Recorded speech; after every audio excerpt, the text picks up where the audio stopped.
হ'ব দে মা মই চাই দিম দে চিন্তা কৰিব নালাগে হ'ব দে চিন্তা কৰিব নালাগে ডেড বডিটো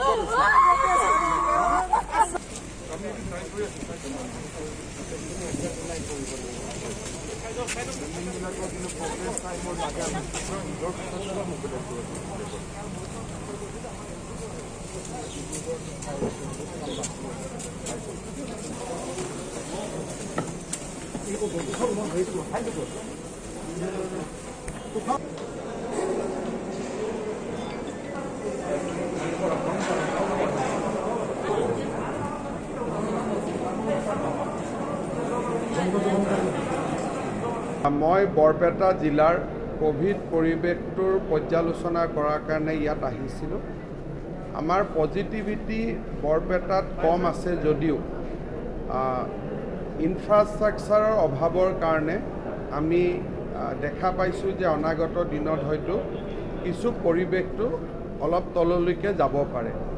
সেই সংক্ৰান্তত বৰপেটা চিকিৎসা মহাবিদ্যালয়ত আমি কেনেকৈ ICUৰ সংখ্যা বঢ়াব পাৰোঁ সেই বিষয়ে আজি মই আলোচনা কৰিছোঁ। 15টা বেডৰ ICU এখন আমি 2 দিন বা 3 দিনৰ ভিতৰত আৰম্ভ কৰিম। অক্সিজেন কনচেণ্ট্ৰেটৰ প্ৰয়োজন আছে, 50টা কনচেণ্ট্ৰেটৰ আজি আমি পঠোৱাৰ ব্যৱস্থা কৰিম। আৰু বৰপেটাত ৰেড টেষ্টৰ বিপৰীতে RT-PCR টেষ্ট একেবাৰে কম হৈ আছে। অন্ততঃ যিমান আমি ৰেড টেষ্ট কৰোঁ তাৰ 20% RT-PCR কৰিব লাগে, বৰপেটাত কৰা হোৱা নাছিল। মই তাৰ প্ৰতি লক্ষ্য ৰাখিবলৈ জইণ্ট ডিৰেক্টৰ আৰু ডিচিক কৈছোঁ। অক্সিজেনৰো যাতে নিৰন্তৰ যোগান ইয়াত হৈ থাকিব পাৰে তাৰো ব্যৱস্থা কৰাৰ বাবে মই ইতিমধ্যে গুৱাহাটীতো কৈছোঁ, বৰপেটাতো কৈছোঁ। আৰু মই ভাবোঁ যে আমি নিশ্চয় কোভিডৰ পৰিৱেশটো আমি মোকাবিলা কৰিব পাৰিম। সামগ্ৰিক অসমত পজিটিভিটি যথেষ্ট কমিছে। যোৱা কেইটামান দিনত আপোনালোকে জানে যে প্ৰায় 14% পজিটিভিটিলৈকে আমি গৈছিলোঁ। যোৱাকালি আৰু পৰহি আমি 1 লাখ টেষ্ট কৰিছোঁ আৰু পজিটিভিটি 6%ৰ ওচৰে পাজৰে আহি পাইছে। এই ধৰণে যদি থাকে অহা 15 দিনৰ ভিতৰত কোভিডৰ পৰিৱেশটো ভাল উন্নত হোৱাৰ সম্ভাৱনা আছে। কিন্তু ৰাইজে কাৰফিউ মানিব লাগিব, কোভিডৰ নিয়ম নীতি মানিব লাগিব আৰু যি ধৰণে ভেকচিন উপলব্ধ হয় আমি ভেকচিন ল'ব লাগিব। কোভিড হস্পিটেল আমাক লাগিব কাৰণ বৰপেটাৰ বহুত মানুহ হোম আইচলেশ্যনত আছে। 50ৰ ওপৰৰ বয়সৰ ব্যক্তি হোম আইচলেশ্যনত থকাটো ঠিক নহয়।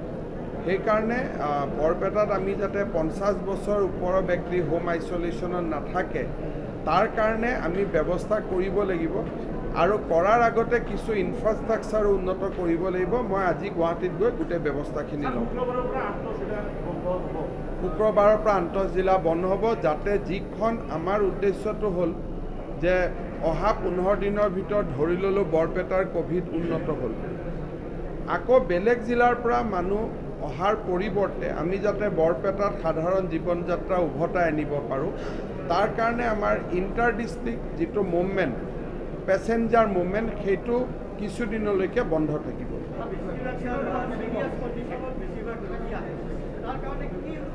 তাৰ বিশেষ কথা এইটোৱে যে হোম আইচলেশ্যন বন্ধ কৰিব লাগিব। কাৰণ হোমত থাকিলে যিহেতু দুখীয়া মানুহ পালছ অক্সিমিটাৰ নাথাকে, 90 হোৱাৰ লগে লগে হস্পিটেলত আহিব লাগে। তেওঁলোকে গাটো যেতিয়া একেবাৰে বেয়া হয় তেতিয়া হস্পিটেলত আহে আৰু যেতিয়া আমাৰ ডক্টৰে চাই গম পায় 70 আছে। 70-72 থাকিলে মানুহক মৃত্যুৰ মুখৰ পৰা বচোৱা খুব অসুবিধা।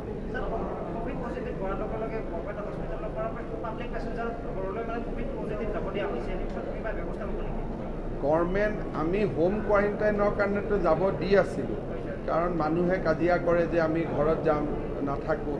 লাহে লাহে অলপ অলপ কৰি আমি টান কৰি কৰি আনি আছোঁ।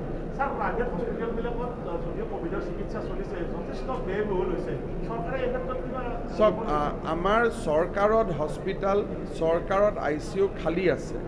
গতিকে প্ৰাইভেট হস্পিটেলত বৰ্তমান মই ভাবোঁ যে যোৱাৰ প্ৰয়োজনীয়তা লাহে লাহে কমি যাব আৰু প্ৰাইভেট হস্পিটেলসমূহত কিবা ৰেট ফিক্স কৰিব লাগে নেকি তাৰ বিষয়ে চৰকাৰত আলোচনা হৈ আছে কিন্তু আমি এইটোৱে চাব লাগিব যাতে চৰকাৰত আমি সুবিধাখিনি দিব পাৰোঁ আৰু সেইকাৰণে মই চেষ্টা কৰি আছোঁ চৰকাৰত যাতে আমি সুবিধা বঢ়াব পাৰোঁ প্ৰাইভেটত যাতে মানুহ যোৱাৰ প্ৰয়োজনীয়তাটো কমি যায় সম্পূৰ্ণ মজুত কোনো ভেকচিন প্ৰতিদিনে আমি 50,000 ওচৰত দি আছোঁ কিন্তু মোৰ মনত ইচ্ছা যে আমি 1 লাখৰ ওচৰত দিব লাগে সেই পৰিমাণে পৰ্যাপ্ত ভেকচিন আমি কিনিব পোৱা নাই চেষ্টা কৰি থকাৰ পিছতো অহা মাহত হয়তো পৰিৱেশটো ভাল হোৱাৰ সম্ভাৱনা আছে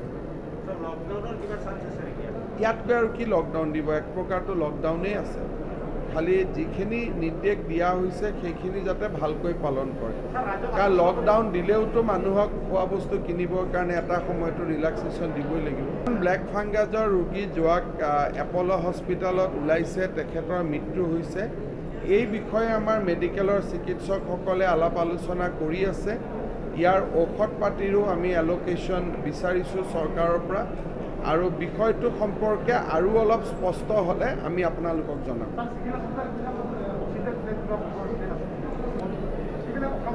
আমি চেষ্টা কৰি আছোঁ চিভিল হস্পিটেলবিলাকতো অক্সিজেন প্লাণ্ট বহুৱাৰ কাৰণে চেষ্টা কৰি আছোঁ আৰু 6টা অক্সিজেন প্লাণ্ট নতুনকৈ আমি খুব সোনকালে বহাম ইতিমধ্যে 14টা অক্সিজেন প্লাণ্টে কাম কৰি আছে